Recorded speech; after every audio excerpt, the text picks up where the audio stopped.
One of the virtues of the work of black comedians is that it provides, for the rest of us, and for the black population as well, insights into black life and black thinking that quite simply would never occur to the white members of the audience, like this.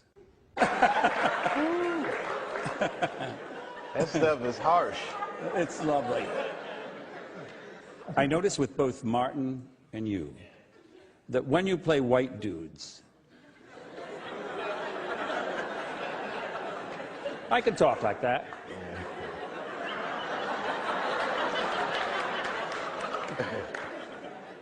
Now, don't make fun of me. That when you play white dudes, your speech is pitch perfect, which led me to realize that either one of you could, if you wished, speak that way all the time. In other words, is it a matter of choice? Every black American is bilingual. All of us. We speak street vernacular and we speak job interview. There's a certain way I gotta speak to have access. If I'm sitting across the table from a studio exec, you know, sometimes they'll do it to me. Say, my man, what's happening? I'm so, hold up, no. And I gotta throw out them big words. I gotta let them know that my parents are probably smarter than your parents. Yeah. And much better educated. They're much better educated than your parents, but they may not have had the access that your parents had. But this is show business. I can climb that socioeconomic ladder just off the merit of my skills. I can talk that shit. It's a God-given gift. So, you know, yeah, I speak in street vernacular because when I'm talking to an audience of people, I feel comfortable. It's like an extension. Really, crowds are like my friends. It's the most consistent part of my life since I was 14. But in certain situations, you know, I gotta... I understand. I gotta use that job interview well. I don't like that deal. One of the many things I admire about comedians is their powers of observation, as we're seeing tonight over and over again. They notice things that the rest of us miss, like what those of the white persuasion eat.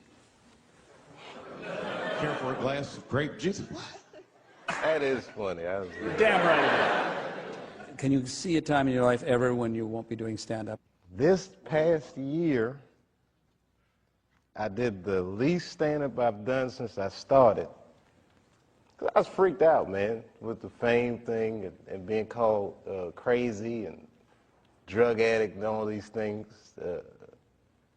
Scared me. You know, being treated that way. Like I'm not a person anymore. You say this shit about me in front of my children, and you know, who the f do these people think they are?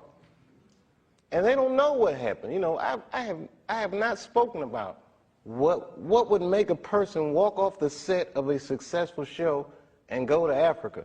But again, people don't understand it, so they call me crazy, and I don't like that. What should they understand, Dave? What should they understand? Well, I did 2 seasons, and it was very easy. Not very easy, but I didn't go to Africa.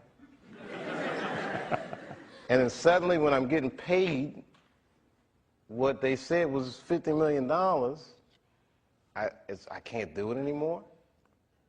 Nobody knows. Nobody remembers that I walked away from the show twice last season. Nobody asked about that. You know, in one of these magazines, Newsweek, it's a very credible magazine, and they're saying, you know, maybe I smoke crack, and it was all innuendo, and the magazine as credible as Newsweek. I was very surprised that this was happening. And then I got to make some real choices, man. Is that what I want for myself? Did I get too big? Because I like people. I like entertaining, and the higher up I go, for some reason, the less happy I am. You know, is it going to get to the point where I'm doing a striptease on TRL or waving a gun on the street, saying they're trying to kill me. No, I'm not going to let it get to that point. I'm going to go to Africa. I'm going to find a way to be myself, man. I gotta, you know, I'm an artist, man. I don't need a sneaker deal. I mean, I'd like one, but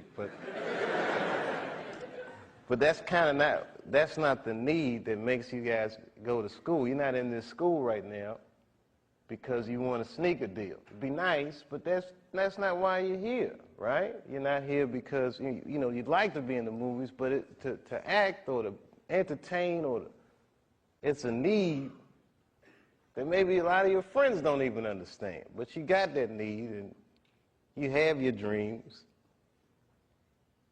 and there's only 6 studios, man. There's only 6 agencies, man. This is a small, controlled thing, and I don't like having to beg for the spotlight, man.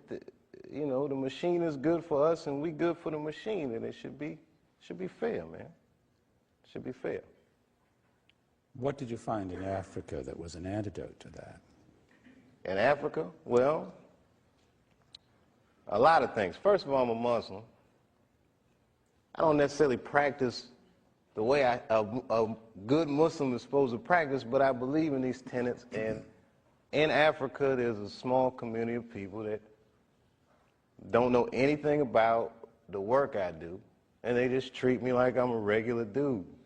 So I knew that in Africa I'd have a place to sleep, and that I wouldn't have to feel strange. And, you know, when they would call me crackhead and all these things in the country where I'm from, in Africa, they didn't know anything. They was feeding me and taking care of me and taking me to the mall and just regular stuff.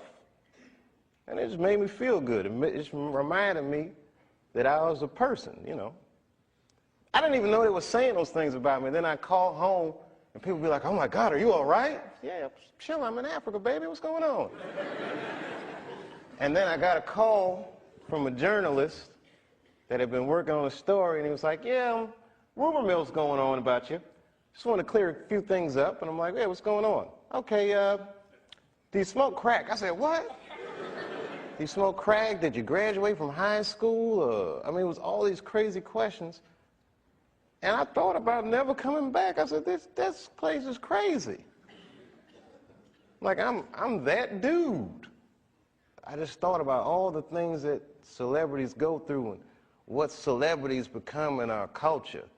You know, if you Brad Pitt and Jennifer Aniston and your marriage is breaking up, that's an awful thing. But to see that speculation in people gotta sting a little bit. Yeah, yeah. And then I realized, oh my God, I'm one of those people. That's a small club, man. That's a weird place to be. Ain't really no going back. You can't get unfamous. You can get infamous, right, but you can't get unfamous. Right. So I got scared. I'm not gonna lie, y'all. I was scared to death, and I didn't touch the mic. But you know what was cool, man? The first time I went back out and did stand-up was in Cincinnati. So it's not far from the farm. I said, if I gotta run, I can get home fast. And clubs sold out real fast. I played a comedy club. And man, when I walked out on that stage and them people were screaming, I get teary-eyed just thinking about it. Because this industry can say whatever they want, but man, people will hold you up. And that crowd, man, my spirits were so low when they was just holding me up. And I hadn't told jokes, but that was just coming back like, Karate Kid again. You're the best around. I was just doing it, man. So I don't know how this whole Dave Chappelle thing is going to end, but I feel like I'm going to be some kind of parable by either what you're supposed to do or what you're not supposed to. So I'm going to be something. I'm either going to be a legend or just that tragic story, but I'm going full throttle. I'm going all the way. I'm eager to find out how this will resolve itself. Now we're going to talk about Chappelle's show, that extraordinary.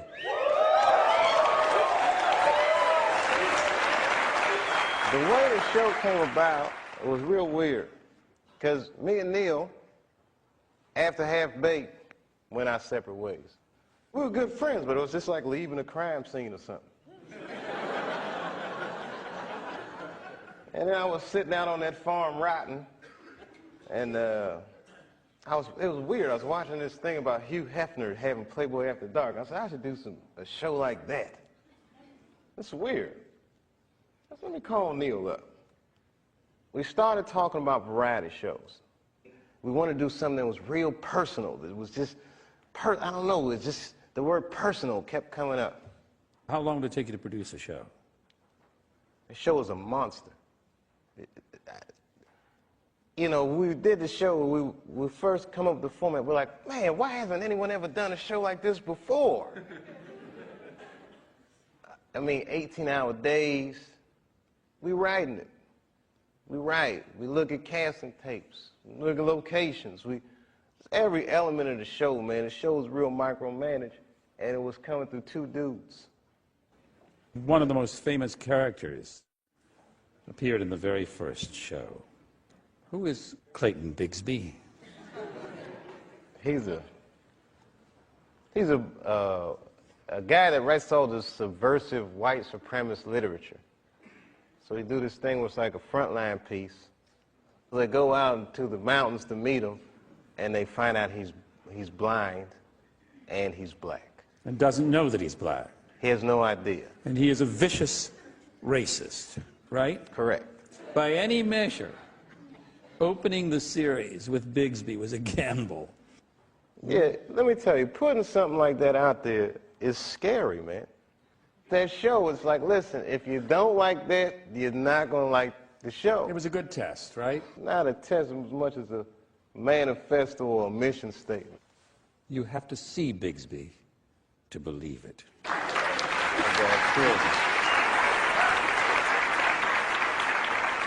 I wonder, Dave, if you'd permit me to speak to Clayton for just a moment.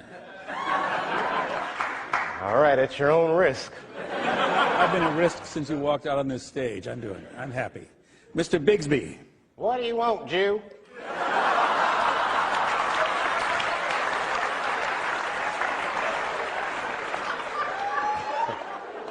I hope, Mr. Bigsby, that you'll forgive me for raising a sensitive issue, but we know from the Frontline documentary that you did discover that you are, how shall I put it, not white. How has that changed your life? Well, it's changed my life in several ways. First of all, I understand why my penis is so long.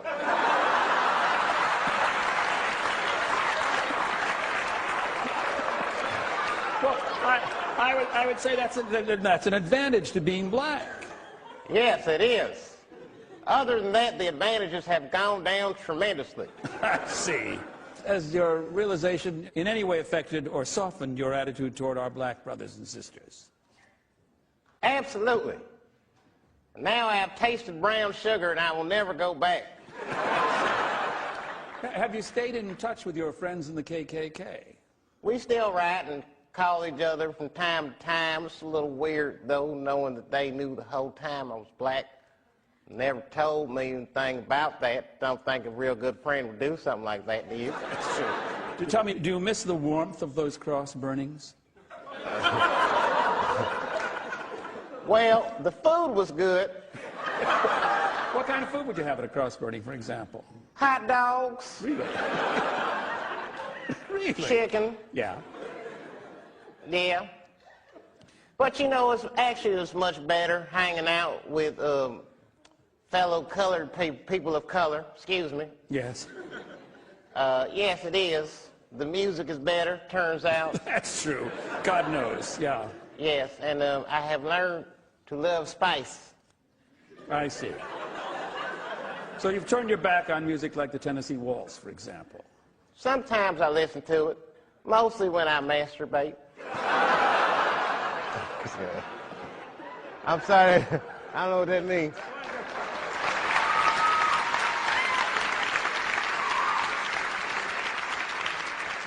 Dave, I have this strange feeling of déjà vu.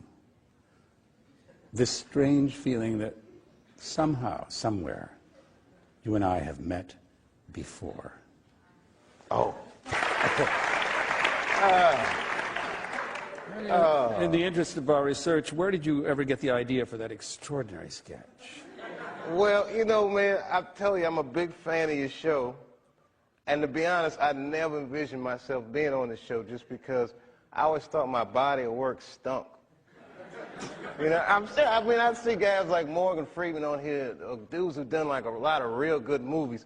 And because all I ever did was comedies, I figured, you know, nobody likes comedies like that. So I figured I'd just never be on. So you figured you were safe? Right, right. Well, you know, I figured I'd just pretend that I'd done some good movies and that I'd be on the show. And who's that fellow who's doing somebody who resembles me almost as much as Will Ferrell does? It's this guy, Bill Bogert, who was actually the dad in War Games. I have one final question about inside Chappelle's show studio. Okay. Where are my fucking royalties?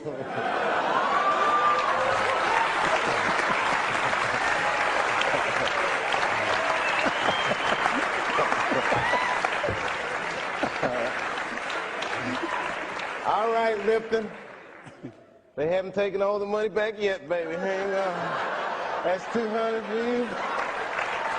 That's $200.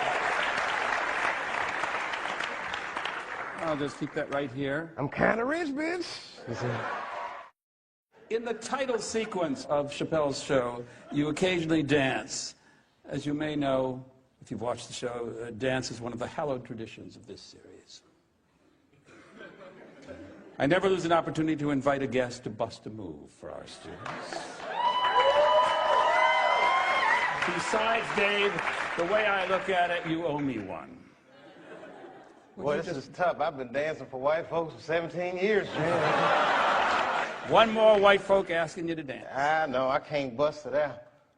All right, I'll do one move for you. One move. But if I pass it to you, you gotta take it.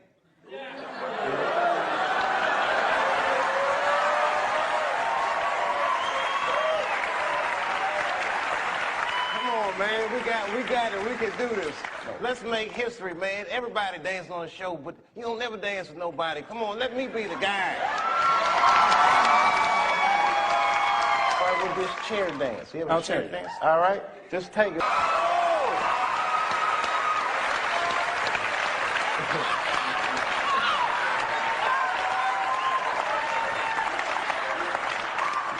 Now, you know by the end of it, man, you're gonna be,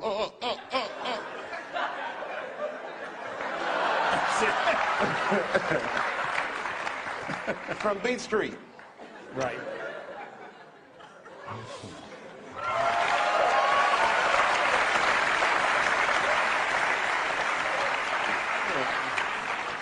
Who was the inspiration for I Want to Piss on You?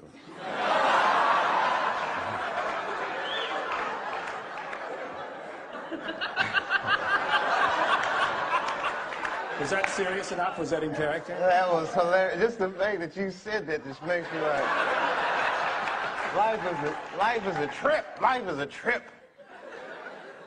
All right, well, you know, the R. Kelly scandal happened, which initially I wasn't going to touch. You know, I'm an R. Kelly fan, but I said, but it would be funny if you had R&B singers singing about, like, pissing on people. And we start cracking up laughing. You know, whenever we start cracking up laughing, you know, it's like, this feels funny. Yeah. I think that R. Kelly has as big a beef with you as I do.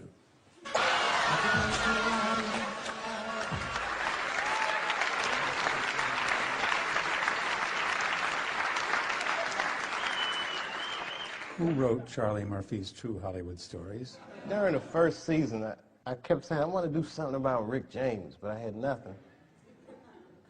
And then, you know, Charlie Murphy, he tells these crazy stories at lunch. The short answer is Charlie Murphy wrote it because he told that story.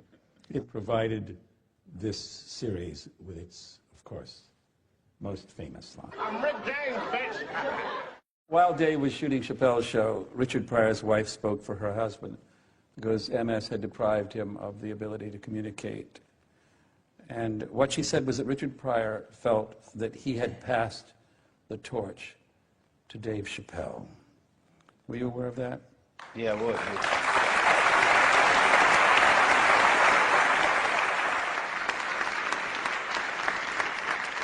Now we've lost Richard Pryor. What did he mean to you? What did he mean to American comedy? You know those like evolution charts Yes? of man? Yeah? He was the dude walking upright. I got you. Richard was, he was the highest evolution of comedy. There was an article I had read after he died that I think said it best. The mark of greatness is when everything before you is obsolete and everything after you bears your mark. What a precedent he set, not just as a comic, but as a dude. The fact that someone was able to open themselves wide open like that. And it's so hard to talk in front of people or to open yourself up to your closest friends, but to open yourself up for everybody. Yeah. I freebase. I beat my women. I shot my car. And nobody's mad at Richard for that. They understand. Somehow they just understand. And when I was going through this thing this year, that is the example I would think to myself that gave me the courage to just go back on the stage. There's no way of knowing which of Dave's sketches were Pryor's favorites, but I strongly suspect that this would have been one of them. I'm from Detroit, and where and when I grew up, the N-word was a very powerful and brutal weapon. For me, it's still the ugliest word in the English language. Does making it a commonplace, as you have on occasion in your work, does it empty it of any of its venom, or is the venom still there? I'm going to have to say that if used incorrectly, that the venom's still there. That word could still start a fight. I've had situations where white people will come up to me, they'll be like, that sketch you did about the niggers was great. And I'll be like, ooh, I want to fight you. It sounds different on alien lips. Yeah, man. I still say it in personal conversation with my friends. I say it sometimes on stage at the comedy club. And I'm not going to make a promise that I won't say it again on television. But right now, I just feel like people aren't responsible enough. Certain things I've been through in the last year, and certain things I've heard people say, and also all the older black women in my family been tearing me a new asshole for saying it. Like they really get on me about it, and you know, but it opened up a dialogue with us we've never had before. For the record, the DVD of the first season of Chappelle's show is the best-selling TV to DVD set ever. These shows are jewels.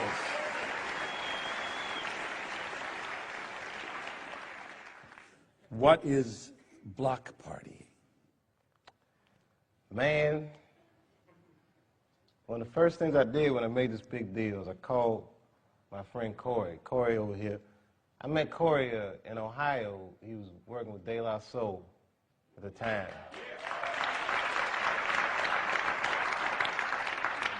The concept became, let's do a block party.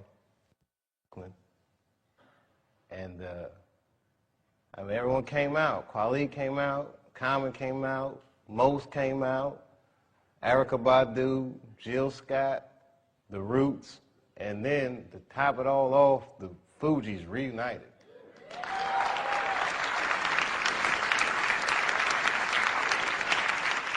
It was one of the most amazing experiences in my career. I mean, this is literally like it was the concert I always wanted to see. These are all my favorite musicians. They were making the kind of music they wanted to make. They were having fun. They were all friends. I was like, man, you can do that.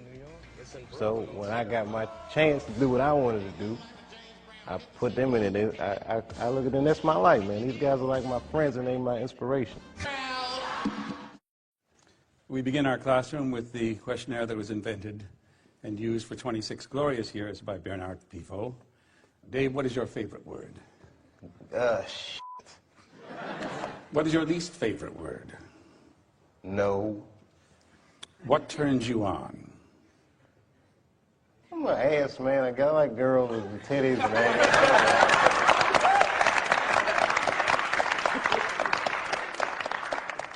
We've had more honesty per square inch on this evening than we've had in 12 years. What turns you off? I don't know. Hair? What sound or noise do you love? Crickets. What sound or noise do you hate? Kids crying. Dave Chappelle, what's your favorite curse word? Is my favorite. Like, I say it a lot. You know, yeah, I say that a lot. What? But I'm trying not to curse anymore. Are you really? Nah, I was with you.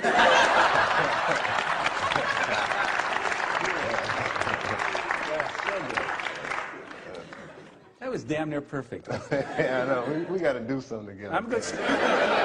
I'm good, straight man. Hey, I'm doing like a cop movie or something. That's right. What profession other than your own would you like to attempt? You know, I always thought about being a teacher, actually. Which sounds real corny, but I feel like I could stand up in front of the class, I could tell them stuff, and they might actually, I don't know, learn something. That's what you've been doing all evening, right? Yeah. What profession would you not like to participate in? At this point, having not worked in so many months, it's hard to say what I wouldn't want to do. I need a job. Why don't I believe you? Finally, if heaven exists, what would you like to hear God say when you arrive at the pearly gates? Congratulations, Bill, you're a law. I want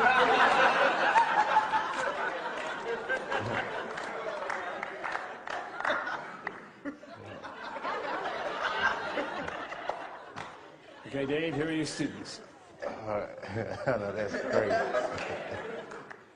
Hi, my name's Carlos Cabrera. I study English here at Pace. Did you bring that mic from home? You just pulled it out.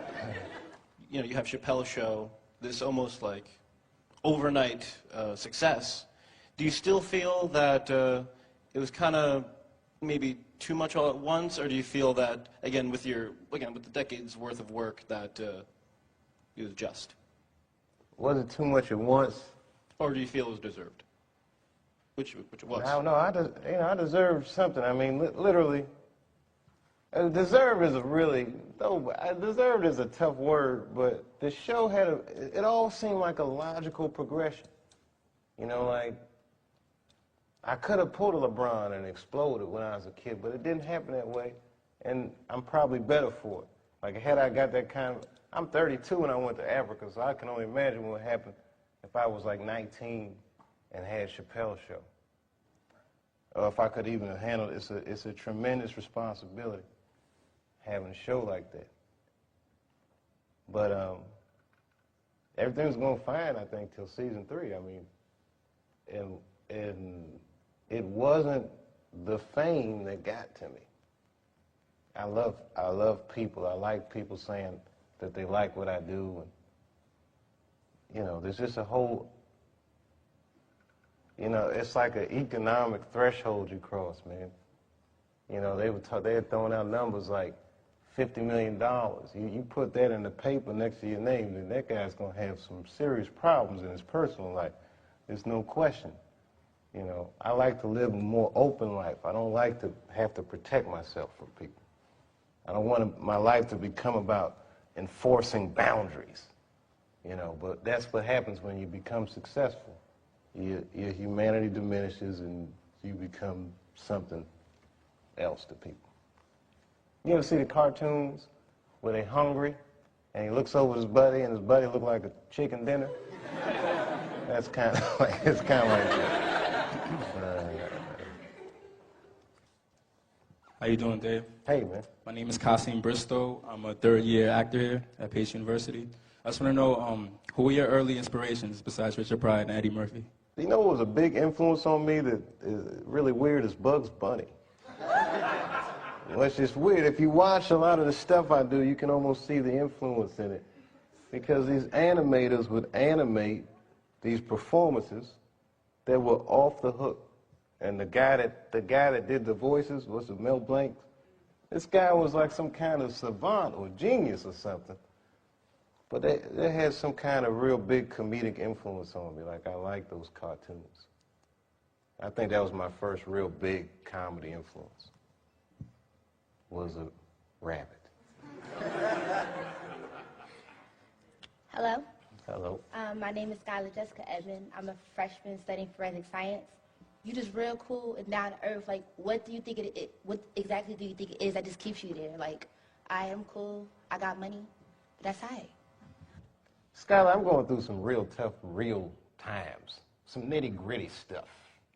When you go through things like this, it helps you put it all in perspective. I'm famous today. People like me today. You might not like me tomorrow. You never know. You can't count on it. The world can't tell you who you are. You just got to figure out who you are and be that, for better or for worse. My name is Anthony Lozano. I'm a marketing major here at Pace. My question for you is, how do you deal with people who may claim that you are crossing lines that you shouldn't necessarily be crossing? You know, I don't deal with them. Like, I think that America needs an honest discourse with itself. It's like the greatest country in the world by default. You know what I mean? But we could actually be the greatest country that ever existed if we were just honest about who we are and what we are and where we want to go, and if we learn how to have that discourse. Things like racism are institutionalized. It's systemic. You might not know any bigots. You feel like, well, I don't hate black people, so I'm not a racist. But you benefit from racism just by the merit of the color of your skin. There's opportunities that you have. You're privileged in ways that you may not even realize because you haven't been deprived in certain ways. We need to talk about these things in order for them to change. I do the show. I walk down the street, black people like it, white people, the generations, it doesn't matter, because it needs to be talked about. It's like the elephant in the living room that nobody says anything about. So when the Bigsby thing came out, there was a lady from Texas that called Comedy Central, I mean, damn near 100 times. She was furious with me. I wasn't mad at her for being mad at me. It's like, okay, that's good, you know. Not good that she's mad at me, but she's entitled to her opinion. And maybe she's right. I don't know. I just thought it was funny. That's what I did. I'm a comedian, man. That's how I look at the world, and that's what I'm spitting out. So I don't judge people or not like people for thinking. People that I love tell me I go too far sometimes. Maybe I went too far, but I did it. You know. And plus, the only way you know where the line is to cross it. And I think that what is life if nobody's crossing the line? You just want to try to be on the right side of history, and sometimes what's going on in the immediate present is not as important as the long term. The truth is permanent, and then everything else falls by the wayside.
Thank you. What's going on? Good to see everybody out here tonight. Thank you. Hey, have a seat. Everybody be comfortable and relax. Oh my gosh, good to be back in Austin, Texas. It's good to know that plaid is back in. Most of the dudes I meet around these parts are dressed like a dyke in New York, so I'm glad to see that.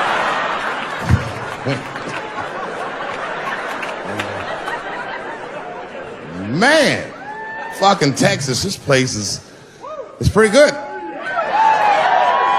Pretty damn good.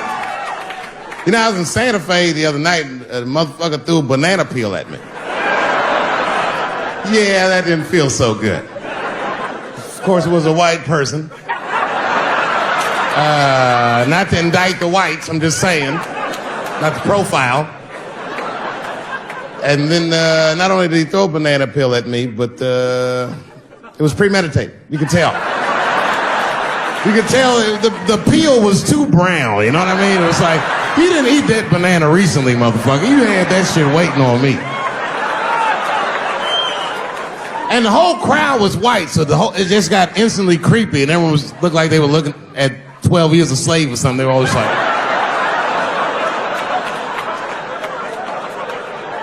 who the fuck does that? And then they arrested the guy, which was... I said, someone's gonna fuck you in the butt in the holding cell, you know that, right? Can't just be throwing banana peels at Dave Chappelle. They're not gonna let you get away with this.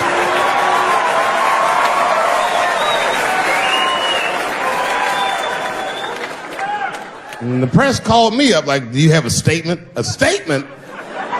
For a fucking banana peel? No! I don't have anything to say.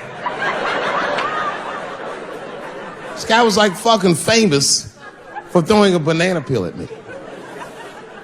20 years from now, he's gonna be tucking his kids into bed and the kid gonna be like, Daddy, tell him about the day that you threw that banana peel at that nigger in Santa Fe. Boy, I'll tell you what, that black motherfucker had it coming. I saw his name up on the marquee about a week before. I said, man, if I could just get close enough to meet him. Throw a banana on that nigger and show him how. Fucking banana gate. I didn't even like... Before I go, I want to share this story with you because it's important to this point. I want your community to know that one of the coolest people I ever met was a transgender woman. And this is not a man that I knew that became a woman. This woman was trans when I met her. Lived in San Francisco. Daphne Dworman is her name. I would do 18 shows in the Bay Area, sometimes in Oakland and Dirty Hood nightclub, and she would be there, a white trans woman, laughing loud and hard at everything I said, especially the trans jokes. It's very puzzling. Because she was obviously trans. And one night after one of the shows, I met her. And what it was, turns out, it was her dream to be a comedian. And I was her hero. It's very moving. I could not dislike somebody that felt that way about me. We became fast friends. And when I made that special Sticks and Stones, right as it was coming out, I happened to be in San Francisco and I wanted to do a show, but I needed an opening act. And I remembered that trans woman I had met. So I called her on the phone. And I called her myself. I said, hey, Daphne, this is Dave Chappelle. She couldn't believe it. And I go, I'm in San Francisco. And then she started saying a bunch of wild stuff. I was like, relax now. I don't want any pussy. I was, I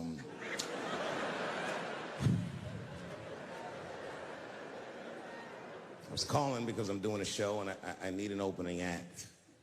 And I was wondering if you'd open the show. And she was like, fuck yeah. Now, I didn't know this at the time, but this woman had only done stand-up comedy 8 times in her life. This is little to no experience. And now she's about to open a show for what many call the GOAT.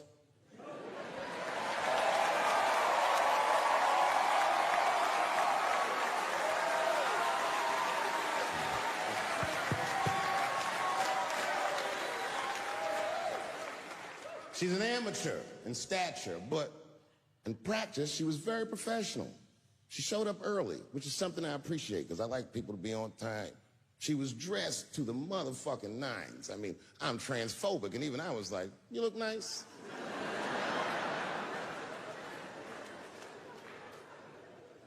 Went up on the stage with all the swag of a professional comedian, grabbed that mic and walked right down the middle and looked at the crowd like a gangster. Man, you should have seen her work. This bitch bombed for 45 minutes straight. And I am not exaggerating, young man. That show was terrible. Stunk. Stunk. And then she brings me on, and you know, I was like a glass of water after a handful of salt. The crowd was happy to see me. I was killing it. But here's what impressed me. Any other comedian I've ever seen, if they had bombed as bad as she did, would have snuck out of the back of the theater and went home and cried or something. And she didn't do that. Not only did she not leave, she found a seat right up in front. You know, when a new comedian watches an experienced comedian in comedy, we call this taking class. And this bitch took my whole class. She sat up there and was laughing as hard as she always laughs, as if nothing bad had even happened to her. And I saw her show. Something bad happened to her.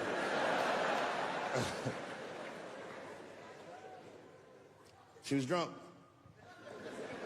So she starts talking to me while I'm on stage. But the way a person would talk to a television when they were alone. She's talking to me like that. That didn't bother me because I knew her. But the crowd didn't like that shit at all because she sucked.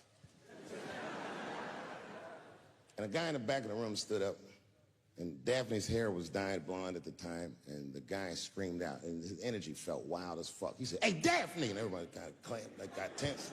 We didn't know if it was a heckler or active shooter. And he said, "Does the carpet match the drapes?" Yeah, it was fucked up. The whole crowd kind of groaned because it was so, like, mean. Everybody groaned, except for Daphne. She kind of laughed, which was weird. And then she didn't even look all the way back. She said, "Sir, I don't have carpets. I have hardwood floors." Just like that. Just like that. And boy, when she said that shit, it blew the roof off the place. Cut through all the tension. With that one joke, she made up for 45 minutes of a stinker of a show. And after that, she could do no wrong. And I kept on rocking. She kept on talking to me. And then the show became something cooler than a show. It became like a conversation between a black man and a white trans woman, and we started getting to the bomber shit. All them questions that you think about that you'd be afraid to ask, I was just asking them, and she was answering them, and her answers were funny as shit. The crowd was falling out of their chairs. And at the end of the show, I go, "Oh, Daphne," I said, "Well, that was fun." I go, "I love you to death, but I have no fucking idea what you're talking about." The whole crowd laughed, except for Daphne. Now she looks at me like I'm not her friend anymore. Like I'm something bigger than me, like I'm the whole world and a guy. And she said, "I don't need you to understand me." I said, "What?"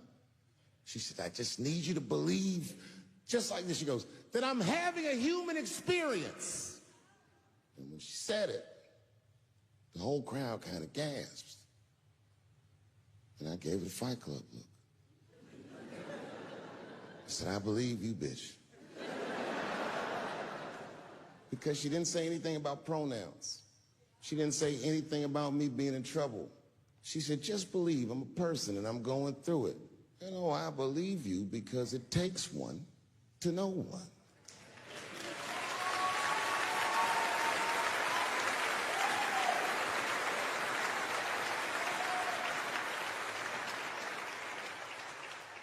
Then I told the crowd good night, and they start going crazy. And before the applause gets to its crescendo, I say, "And don't forget my opening act, Daphne." And the crowd stood up, and I looked at her, and tears came out of her eyes. She couldn't believe it was happening.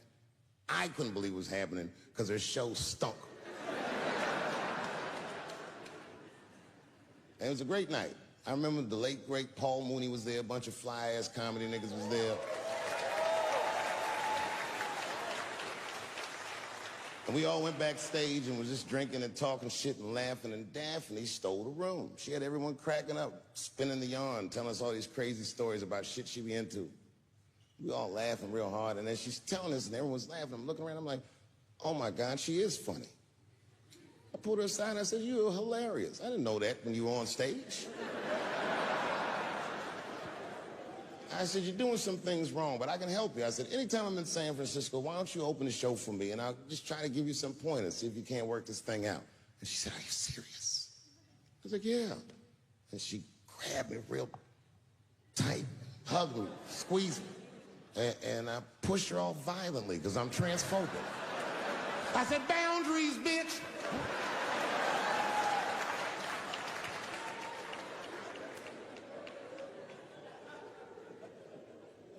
When Sticks and Stones came out, a lot of people in the trans community were furious with me, and apparently they dragged me on Twitter. I don't give a fuck, because Twitter's not a real place.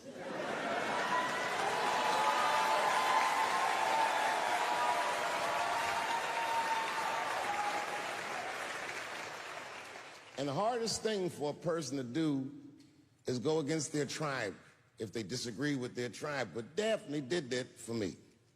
She wrote a tweet that was very beautiful. And what she said was, it was almost exactly what she said. She said, punching down on someone requires you to think less of them. And I know him, and he doesn't. He doesn't punch up. He doesn't punch down. He punches lines, and he's a master at his craft.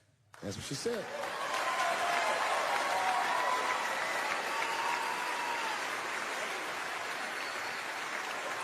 Beautiful tweet, beautiful friend. It took a lot of heart to defend me like that.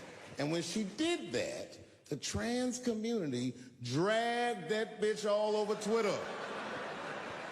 For days, they was going in on her, and she was holding her own because she's funny. But 6 days after that wonderful night I described to you, my friend Daphne killed herself. Oh, yeah. It's a true story. My heart was broken. Yeah, it wasn't the jokes. I don't know if it was them dragging her. I don't know what's going on in her life, but I bet dragging her didn't help. I was very angry at them. I was very angry at her. I felt like Daphne lied to me. She always says she identified as a woman, and then one day she goes up to the roof of a building and jumps off and kills herself. Clearly, only a man would do some gangster shit like that. Hear me out. As hard as it is to hear a joke like that, I'm telling you right now, Daphne would have loved that joke. That's why she was my friend.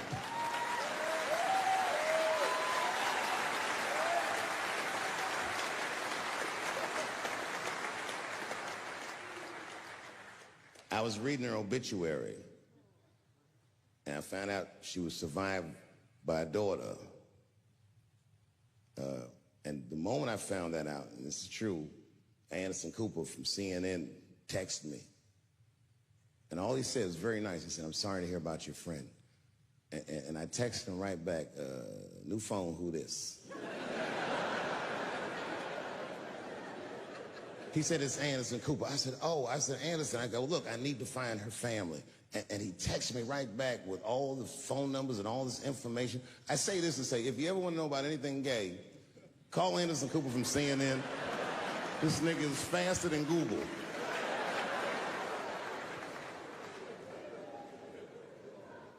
And what I did is I got in touch with her family and I started a trust fund for her daughter, because I know that's all she ever really cared about.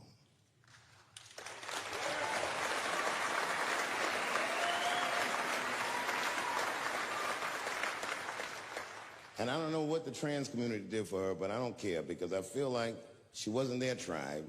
She was mine. She was a comedian in her soul.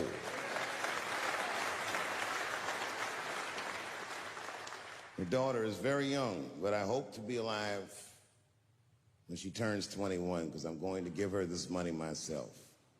And by then, I'll be ready to have the conversation that I'm not ready to have today. But I'll tell that little girl, young lady, I knew your father. And he was a wonderful woman.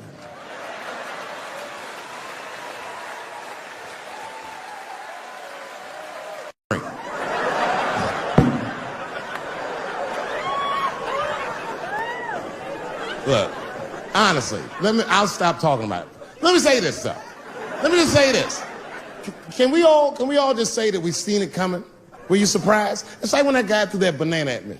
Do you think I was surprised? Hell no. I've been in show business 30 years. I was expecting this banana. I knew one of these nights, it's like somebody gonna throw a banana at me one of these nights, niggas. Because that's how it starts, with the name calling. Like that Paula Deen. Remember Paula Deen got fired from the Food Network? If you know anything about show business, it is really hard to get fired from the fucking Food Network. And they dropped that bitch like a hot potato. All because she called somebody an N-word 30 years before she had a show. I don't know who she said it to, but whoever it was just looking at her like, I'm gonna get you for this bitch. And she came back 30 years later like a Bill Cosby rape and sunk a battleship.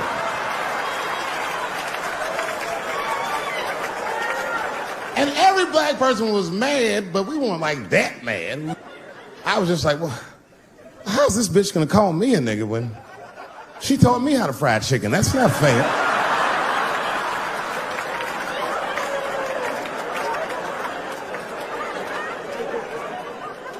I think Donald Sterling shit was more serious. Remember Donald Sterling? He used to own the Clippers, and then he got caught on a secretly recorded tape saying some very unsavory things about African Americans. And there's a lesson in that for all of us.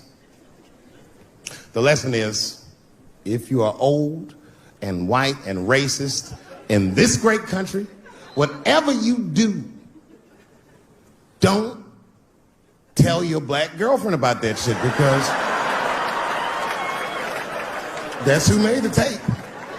She recorded all that shit, and the tape was terrible. He was like, stop bringing these black guys to my games. First, we're all confused, like, well, how the fuck are you gonna have a game without us? But it turned out that the black guy he was speaking of was none other than Magic Johnson, the billionaire. Unbelievable. Never even mentioned the fact that he had AIDS, which is, this guy must be really racist if AIDS is the footnote. Well, you gotta be careful, baby. He got the old Ebola.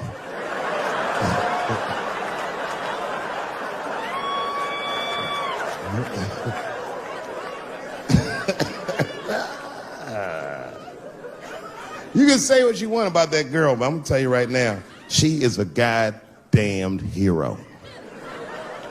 Because you might have thought these things were happening before, but now you can see it all in front of you without a shadow of a doubt. That shit actually went down.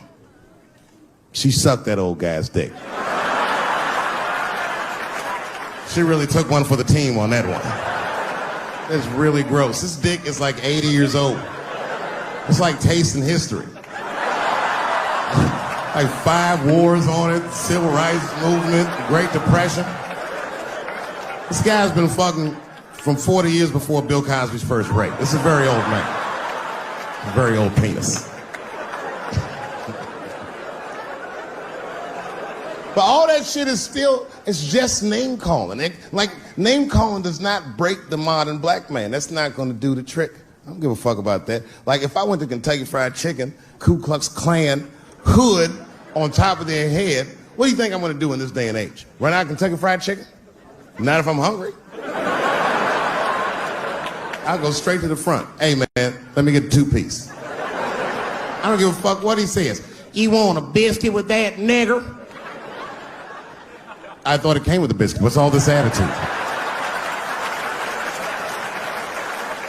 I want a 2-piece. Chop, chop. You know what it is. But I'm not going to be mad. Why would I be mad? He's the one that's got to work at Kentucky Fried Chicken, not me.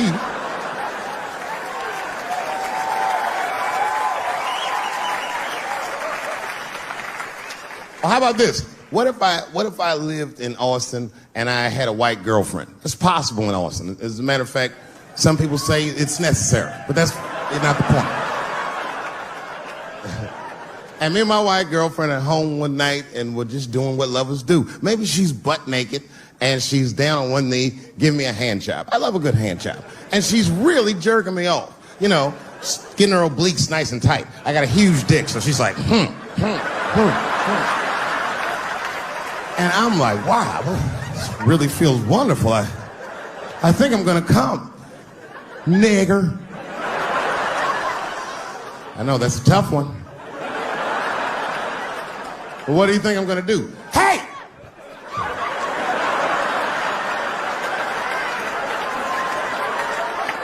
That's no time for integrity, ladies and gentlemen. I'm busting that nut in her face. I'll sort through the ethics later. But I'm what they call a man of his word. If I say I'm coming, oh, I'm coming. I don't give a fuck what happens. God forbid somebody could shoot me. If I say I'm coming, it's still like, oh.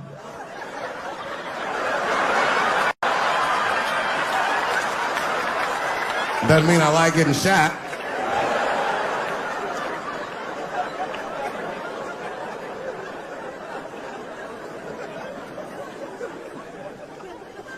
Boy. Yeah, tough time for blacks. I'm not gonna say nothing about the police. I'll leave that for Chris Rock. But motherfuckers are just taking it too far. I don't know why or how everybody got this goddamn sensitive. You know who hates me the most? The transgender community. Yo, yeah, these motherfuckers. I mean, I didn't realize how bad it was. These motherfuckers, I was really mad about that last Netflix special.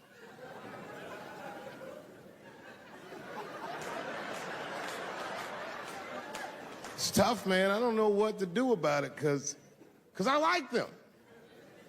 I always have. Never had a problem with them. You know, just fucking around.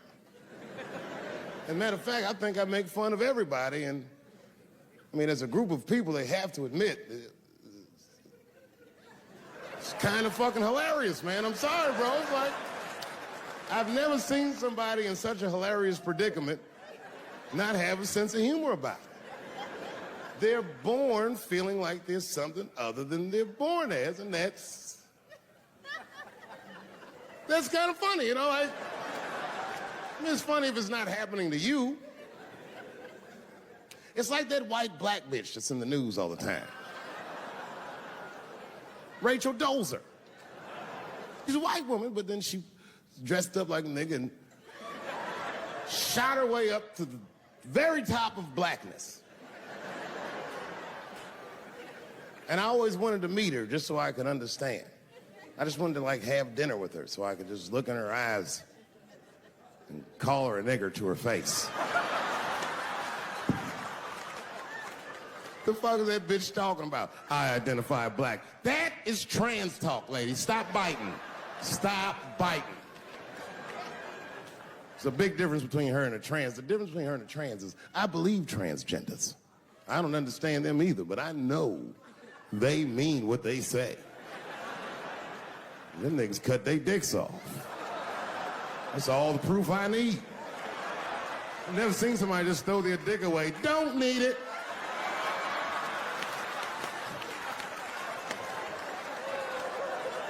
I don't understand, but I believe you and I support your decision, motherfucker. But how far is Rachel willing to go? What is Rachel willing to do so that we blacks can believe that she believes she's actually one of us? Bitch, are you willing to put a lien on your house? Invest in a mixtape that probably won't work out?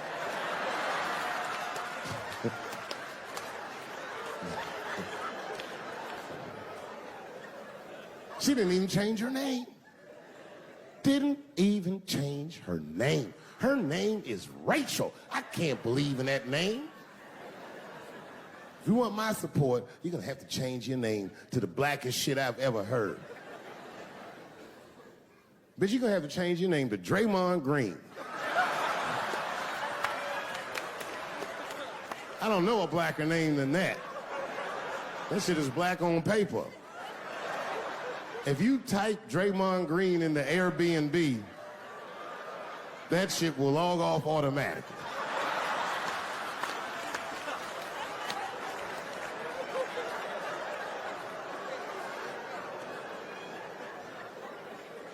Yeah, people get mad, bro. People get mad about everything I say. I was doing a show. I was in Portland, Oregon, and I was checked in a hotel under the name Charles Edward Cheese.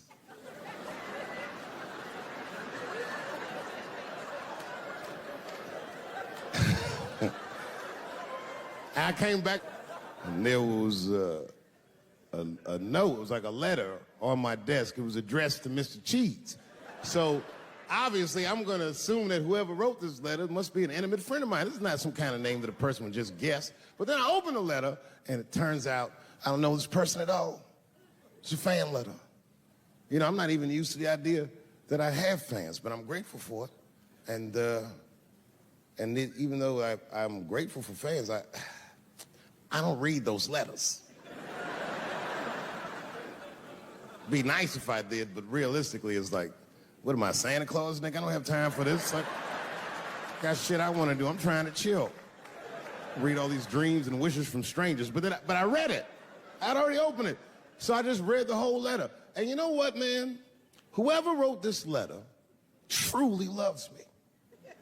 I mean, they were really fucking nice in the letter. And then they described to me what it was like to come to the show, how excited they were, how much fun they were having. And then they said that when I got to my jokes about transgenders, that they were, quote, devastated. Because it turns out that whoever wrote the letter was transgender. Now, I'm going to be real for a second. You got to understand, I never feel bad about anything I say up here.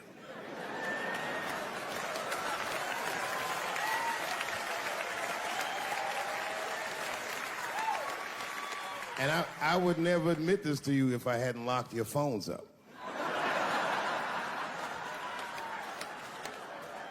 But it was the weirdest thing. Like, when I read this letter, the shit made me feel bad. I didn't feel bad about what I said, you understand? I felt bad that I made somebody else feel bad. To be honest, I don't even know what I said that upset that person. I have so many transgender jokes.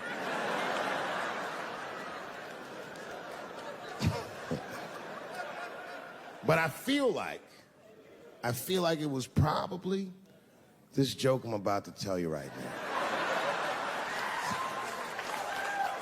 And it's not even that bad of a joke. It's a true joke. I mean, it's not true, but I had read in the paper that Caitlyn Jenner was contemplating posing nude in an upcoming issue of Sports Illustrated.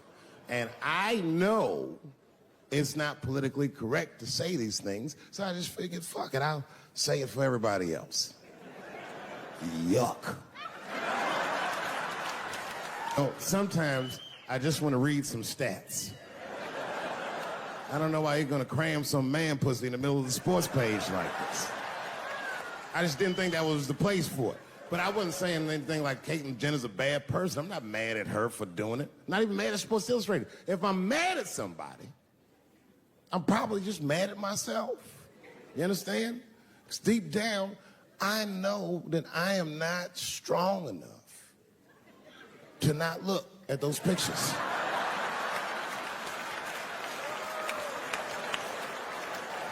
And I don't think I'm ready to see what she's trying to show me. So Caitlyn, goddamn it, if you go through with this thing, bitch, you better go hard or go home. I want you to go all the way. Hustler style. Do you know what hustler style means, miss? That means spread the lips.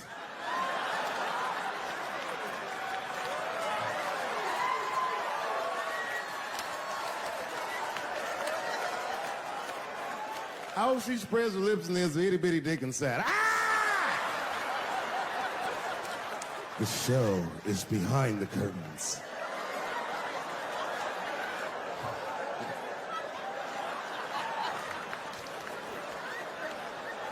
I don't know what I said that upset that person.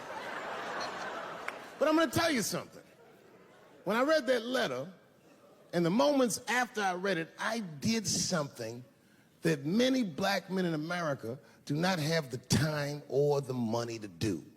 I thought about how I felt.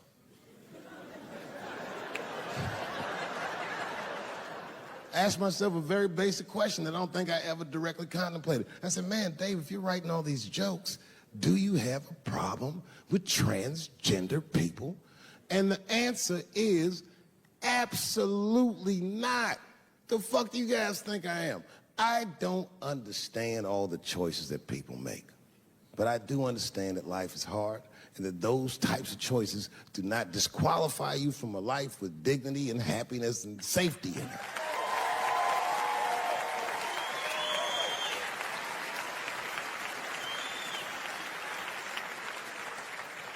But if I'm honest,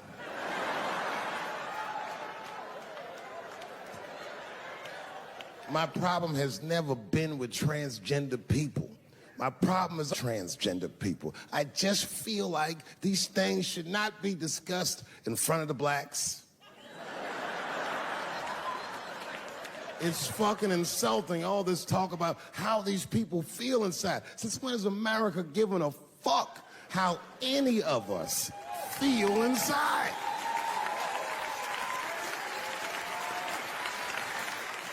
And I cannot shake this awful suspicion that the only reason everybody is talking about transgenders is because white men want to do it. That's right. I just said that. If it was just women that felt that way, or black dudes and Mexican dudes being like, hey, y'all, we feel like girls inside, they'd be like, shut up, nigger. No one asked you how you felt. Come on, everybody, we have strawberries to pick. It reeks of white privilege. You never asked yourself why it was easier for Bruce Jenner to change his gender than it was for Cassius Clay to change his fucking name?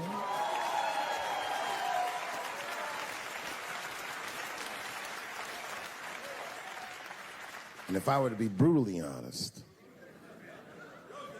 the only reason I ever been mad at the transgender community is because I was at these niggas for 6 songs straight.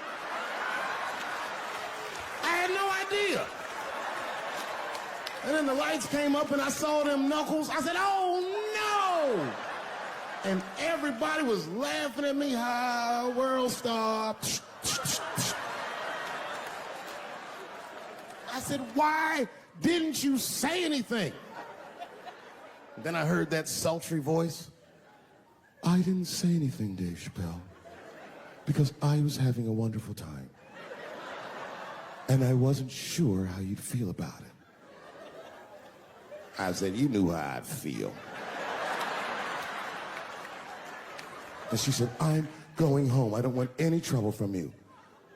I said, home? It's only 2 songs left. I mean, we might as well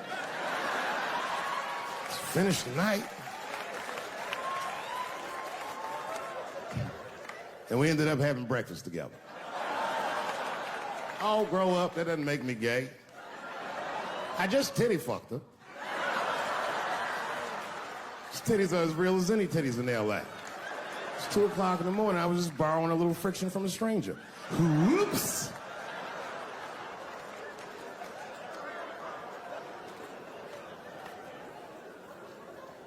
It's the madness of youth.